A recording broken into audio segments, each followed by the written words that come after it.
d'habitude, hein, j'ai regardé pas mal de conférences, mais je fais quand même le rappel. Vous n'hésitez pas à me couper la parole pour poser des questions ou même à me dire que je raconte n'importe quoi, c'est ce qui est important. Ça peut arriver. Normalement, le kiné du club a validé un peu tout ce que j'ai raconté. Normalement, il y aura pas de souci de ce côté-là, mais vous n'hésitez pas. Donc oui, voilà, pour finir aussi, je suis aussi entraîneur parce que je suis entraîneur du centre de formation au TEFOC, mais je suis l'adjoint de la pro. Et ça fait partie de ce qui me caractérise un peu parce que je considère qu'on peut pas, moi, je pense qu'on peut pas faire de la préparation physique sans être entraîneur.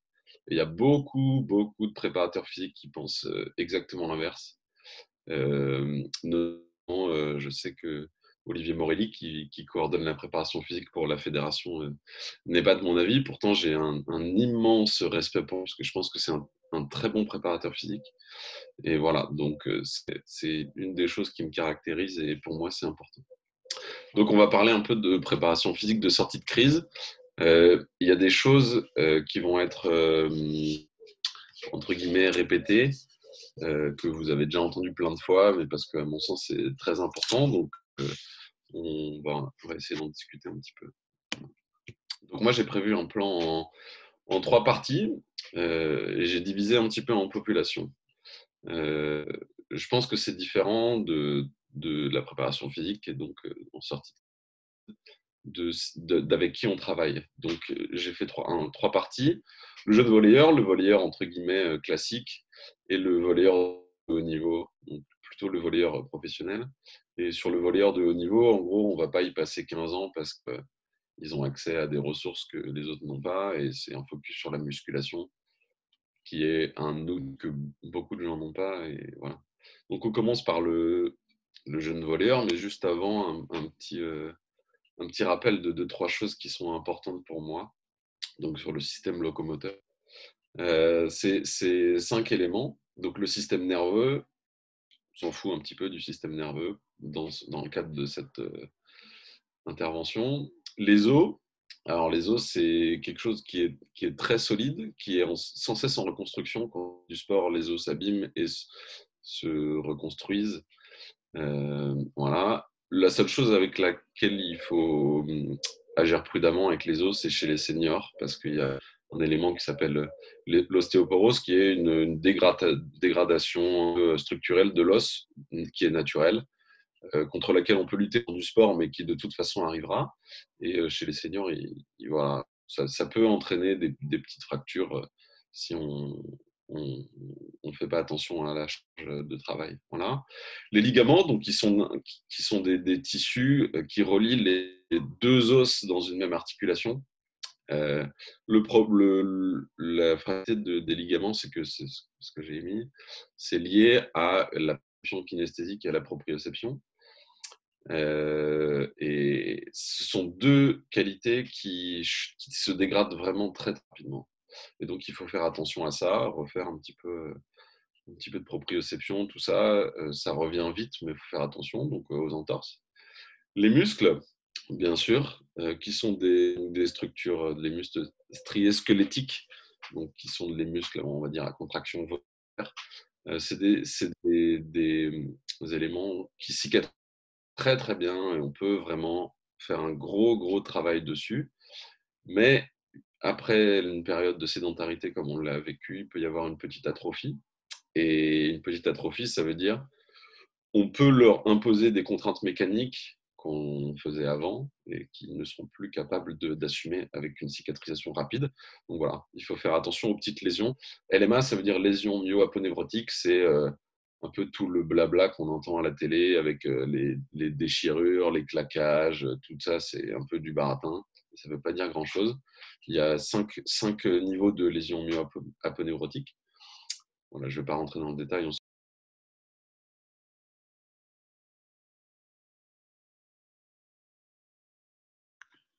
Je repartage l'écran. Voilà. Et la dernière chose, c'est les tendons, donc qui sont les liaisons entre les os et les muscles. Un tendon, c'est extrêmement solide, mais c'est peu vascularisé. Et donc, ça a une capacité de cicatrisation qui est faible, relativement faible. Alors, il y a des tendons qui cicatrisent extrêmement bien, surtout quand on les travaille beaucoup. Mais voilà, il faut faire attention aux tendinopathies. Euh, Pourquoi je dis tendinopathie et pas tendinite? C'est parce que, en gros, tendinite, ça décrit une inflammation, alors qu'il y a des problèmes de tendons qui ne sont pas des inflammations, et qui sont pourtant des problèmes. Donc, tendinopathie, c'est un terme plus général. Voilà, voilà, on arrête là pour l'anatomie, parce que c'est quand même un peu chiant.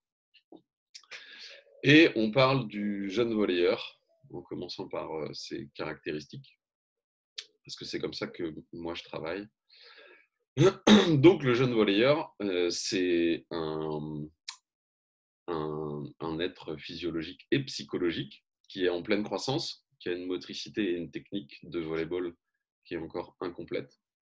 Je reviendrai un petit peu plus tard sur pourquoi c'est très important pour moi de parler de technique quand on parle de prépa physique. Donc une perception kinesthésique incomplète encore. C'est donc lié aux ligaments et aux tendons. Mais par contre, une capacité de reconstruction des tissus qui est hyper élevée, une capacité de dépense énergétique importante. On peut laisser un gamin courir pendant 2 heures et voilà, il n'y a aucun problème. Je pense qu'on peut demander à Romain pour un mot. Et un système neuromusculaire qui est incomplet, mais qui est quand même solide. On verra pas. On ne verra pas un enfant avoir une lésion musculaire dans du sport, c'est impossible. Impossible. Voilà. Simon, Oui, le jeune volleyeur, pour toi, ça va jusque quel âge? ouais. Moi, en gros, quand j'ai fait le diapo, je me suis dit que j'allais m'arrêter un peu à M13, en gros. Mais parce que je pense déjà c'est un peu différent entre masculin et féminin. Je pense qu'en féminin, on peut aller un peu plus loin dans les âges. Mais globalement, pour moi, c'est ça, ouais. Du début de l'activité sportive à les âges, le début de la.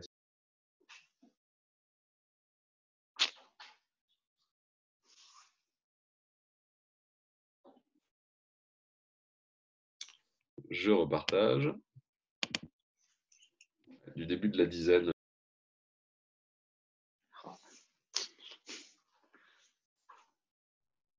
Ça va être compliqué si. Ça nous laisse de la réflexion. Voilà. Voilà.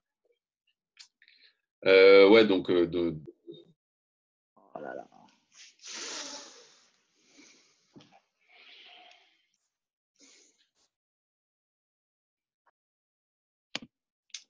hop, allez. Voilà. Toutes les structures dont j'ai parlé tout à l'heure, à part le système nerveux, c'est des structures qui s'abîment, se reconstruisent de manière plus importante et donc plus solide et plus efficace. Et ça, chez l'enfant, c'est vraiment accentué parce que c'est lié à la croissance, en fait, comme il y a un renouvellement sans cesse des fibres, notamment du tissu conjonctif. Voilà, donc avec l'enfant, il faut vraiment pas avoir peur du tout, même en sortie de crise. Je continue un petit peu. Donc, quels sont les objectifs pour l'enfant? Pour moi, il y en a deux. C'est retrouver une efficience motrice, c'est-à-dire que l'enfant a une motricité qui n'est pas entre guillemets stable dans le temps comme la nôtre. La motricité de l'enfant, elle change en permanence parce qu'il s'habitue avec une coordination et une synchronisation inter- et intramusculaire qui s'adapte tout le temps. Et voilà, donc retrouver une efficience motrice, ça c'est très important. Et sécuriser en gros ce que j'appelle les gestes intenses du volley à cet âge-là. Donc c'est pas les gestes intenses de l'adulte. Donc c'est les passages au sol et les chutes, les atterrissages et les freinages après un sprint, hein, et les sprints et les sauts. On voit que Léo se connecte. Comment on fait ça? C'est simple, l'efficience motrice, c'est tout ce qu'on appelle le travail de coordination avec les cerceaux, la motricité avec différents outils, les balles, les ballons, voilà. Du général vers le spécifique. Et comment on sécurise l'enfant? La seule unité qui doit être stable chez lui et qui doit uniquement aller en gros du négatif vers le positif, c'est le gainage pelvien. Parce que comme l'enfant est sans cesse en réadaptation motrice, il peut vraiment vite enregistrer des postures et des adaptations qui ne sont pas les bons. Et le meilleur exemple de ça, c'est l'appel inversé. Voilà, par exemple.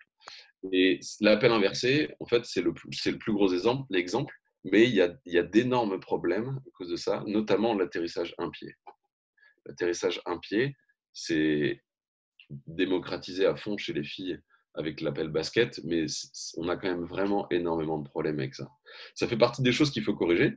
Et le gainage pelvien, en opposition au gainage scapulaire, hein, donc de la ceinture scapulaire.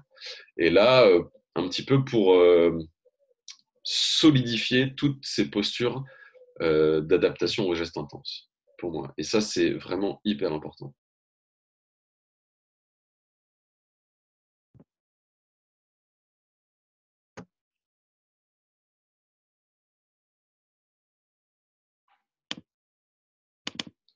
Ça va être chiant hein, si je me fais déconnecter tout le temps, mais bon. Voilà